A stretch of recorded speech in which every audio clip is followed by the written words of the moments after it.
اعوذ باللہ من الشیطان الرجیم بسم اللہ الرحمن الرحیم وَإِنْ خِفْتُمْ شِقَاقَ بَيْنِهُمَا فَابْعَثُوا حَكَمًا مِّنْ أَهْلِهِ وَحَكَمًا مِّنْ أَهْلِهَا إِنْ يُرِيدَا إِصْلَاحًا يُوَفِّقِ اللَّهُ بَيْنَهُمَا ان اللہ کان علیما خبیرا۔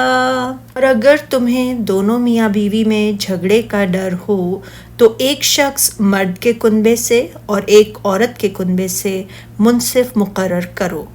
اگر وہ دونوں صلح کرنا چاہیں گے تو اللہ ان دونوں میاں بیوی میں موافقت پیدا کر دے گا۔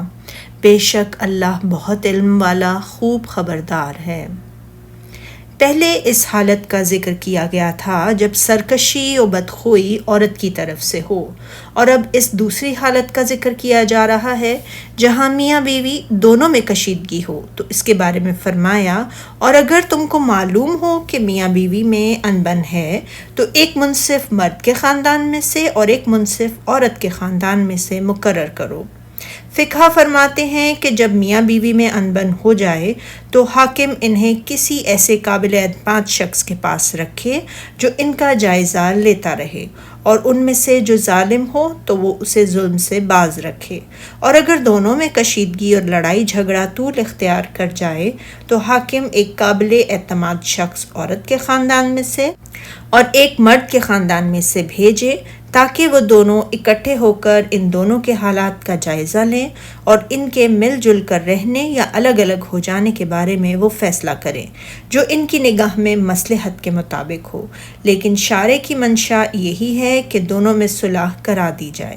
اسی لیے اللہ تعالیٰ نے فرمایا، اگر وہ دونوں صلح کرا دینی چاہیں گے تو اللہ ان میاں بیوی میں موافقت پیدا کر دے گا۔ علی بن ابو طلحہ نے حضرت ابن عباس رضی اللہ تعالیٰ عنہ سے روایت کیا ہے، اللہ تعالیٰ نے حکم دیا ہے کہ وہ ایک نیک شخص مرد کے خاندان میں سے اور اسی طرح ایک نیک مرد عورت کے خاندان میں سے مقرر کر دیں۔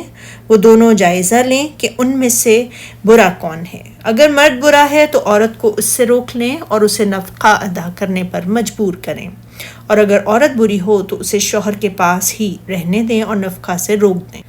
علیحدگی اور صلح میں سے جس بات پر بھی ان کی رائے متفق ہو تو دونوں طرح جائز ہے۔ اگر دونوں منصفوں کی رائے یہ ہو کہ انہیں مل جل کر رہنا چاہیے اور اس فیصلے پر میاں بیوی میں سے ایک راضی ہو جائے اور دوسرا راضی نہ ہو، اگر ان میں سے ایک فوت ہو جائے تو جو فیصلے پر راضی تھا وہ اس کا وارث ہوگا جس نے اس فیصلے کو پسند نہیں کیا تھا، لیکن اس فیصلے کو ناپسند کرنے والا پسند کرنے والے کا وارث نہیں ہوگا۔